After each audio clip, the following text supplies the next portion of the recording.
펀들입니다. 비주얼 브리핑 펀펀 강의 38강을 시작하겠습니다. 오늘은 지지와 저항선, 추세선을 알려주세요. 이런 건데요.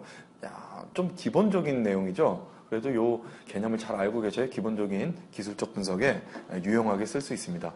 먼저 그러면은 지지선, 저항선에 대해서 알아볼게요. 지지선이라는 건 주가 하락의 움직임을 멈추게 하는 수준. 약간 추상적이기 때문에 그냥 추상적으로 받아들여 주시면 됩니다. 그래서 주가가 하락해요. 그런데 뭔가 튀겨져 나가는 이거를 움직임을 멈추게 하는 이런 어떤 추상적인 선을 한번 생각해 보자 이거죠. 그거를 지지선이라고 하고요.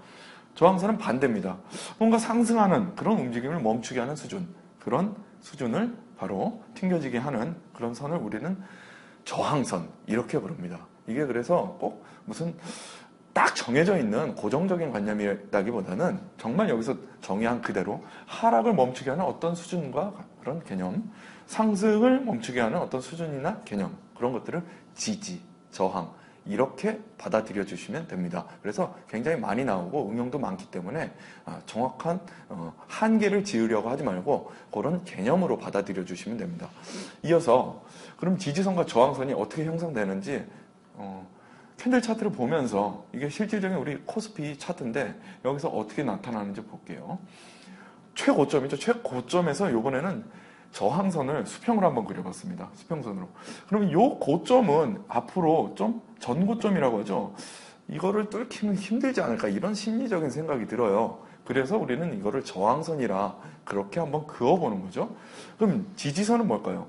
여기서부터 이 구간을 봤을 때 당장 여기서 내려오다가 전에 있던 어떤 저점에서 또 한번 멈췄죠. 그래서 그 저점을 한번 수평선으로 그어서 이거를 우리는 지지선, 여기는 밑으로 안 내려가고 위로 다시 튕겨 올라가는 그런 지지선이라고 한번 그어보는 거죠. 꼭 여기만 되는 게 아니고 이전, 훨씬 전에 전 저점, 여기를 또 수평선으로 그어서 여기도 지지선을 여기뿐만 아니라 이 지지선도 지지받았다고 볼 수 있는 거죠. 어떻게 보면 여기까지 안 내려왔으니까. 그래서 이것도 한번 지지선으로 한번 그어보고 이런 개념이 지지, 저항 이런 개념이다 이렇게 알고 계시면 됩니다.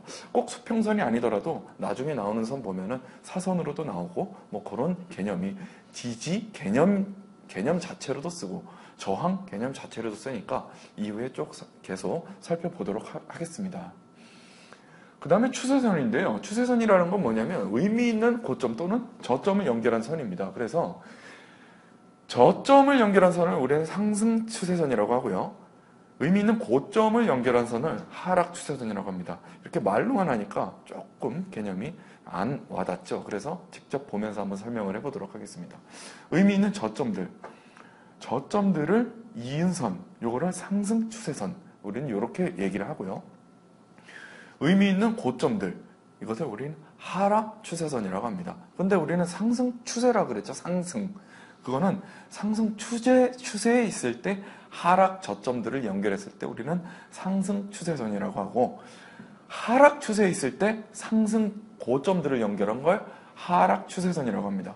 그렇다면 하락 추세에 있을 때 하락 저점들을 연결한 요 선을 우리는 뭐 상승 추세선 이렇게 얘기는 안 합니다. 그래서 상승 추세선, 하락 추세선 이렇게 얘기할 때는 조금 거기에 개념이 좀 구별된다. 그래서 상승 추세에 있을 때 하락 저점들을 연결한 걸 상승 추세선.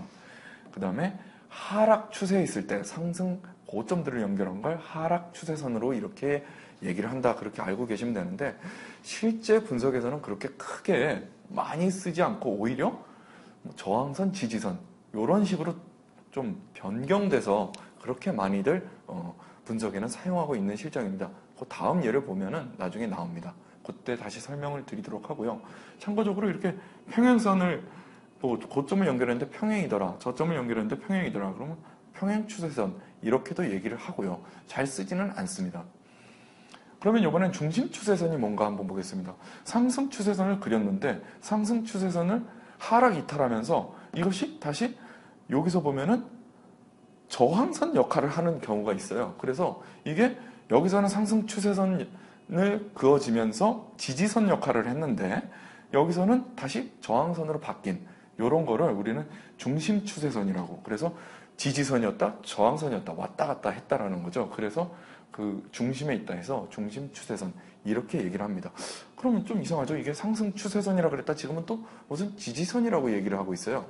그렇게 이거는 굉장히 고정적인 개념이 아니고 개념이 어떤 추상적인 그런 관념적인 얘기이기 때문에 우리가 추세선을 그었는데 그게 어떤 지지를 받고 있다. 그러면 그게 지지 개념으로 얼마든지 해석이 가능하다는 거죠. 그래서 꼭 그렇게 고정적으로 생각을 하시지 마시고 응용해서 잘 그렇게 개념을 왔다 갔다 하면서 적용을 할 수 있도록 그렇게 자꾸만 이해를 하시는 게 좋을 것 같습니다. 그 다음은 추세대라는 거죠. 지지와 저항선을 동반한 그런 개념인데요. 한번 볼게요. 이게 이제 상승 추세선인데 여기에 아까는 여기 상승 추세선을 그었을 때 이거를 우리가 하락 추세라고는 안 한다 그랬어요. 하지만 여기 뭔가 선이 있는 건 확실하잖아요. 그걸 그어볼게요. 이게 상승 추세선인데 얘가 올라가면서 어떤 저항대를 받고 있는 걸 알 수 있습니다. 그래서 상승 추세선을 그어도 이거를 우리는 지지선으로 해석할 수 있는 여지가 있고 지지선이라고 우리가 부를 수 있고 지지대라고 얘기할 수 있습니다. 거기에 반해서 요거에 비하면 상승 추세에 있는 주가의 고점들을 연결한 선을 우리는 또 저항선으로 그렇게 얘기할 수 있습니다. 그래서 이렇게 보니까 지지선과 저항선을 두 개를 같이 팽팽하게 평행적으로 이렇게 위로 상승 추세를 형성하면서 가는 그런 모양을 볼 수 있거든요. 그래서 이거는 추세선이 아니고 추세대다. 어떤 영역이다. 이렇게 우리가 추세대라고 그렇게 명명을 하는 겁니다. 그러면 아까 이거는 상승 추세선이라 그랬죠. 여기는 하락 추세선이 그어질 수 있겠네요. 그건 설명드렸죠. 하락 추세선의 또 반대편에 우리는 이게 상승 추세선은 아니지만 어떤 지지를 받는 지지선을 다시 그을 수 있습니다. 그래서 하락 그 국면에 형성되어 있는 하락 추세선이 있지만 거기에 완전 하락하지 않고 어떤 지지의 그런 기준 수준을 형성하고 있는 이런 지지선 그거를 영역으로 하는 대역 이거를 또 우리는 추세대라 그래서 이거는 상승 추세대라고 할 수 있고 요거는 하락 추세대라고 그렇게 얘기할 수 있죠. 그래서 개념이 조금 융통성이 있다. 그래서 그렇게 많이 활용하는데 이해를 하셔야 됩니다. 네, 여기까지 설명을 드리도록 하겠습니다. 감사합니다.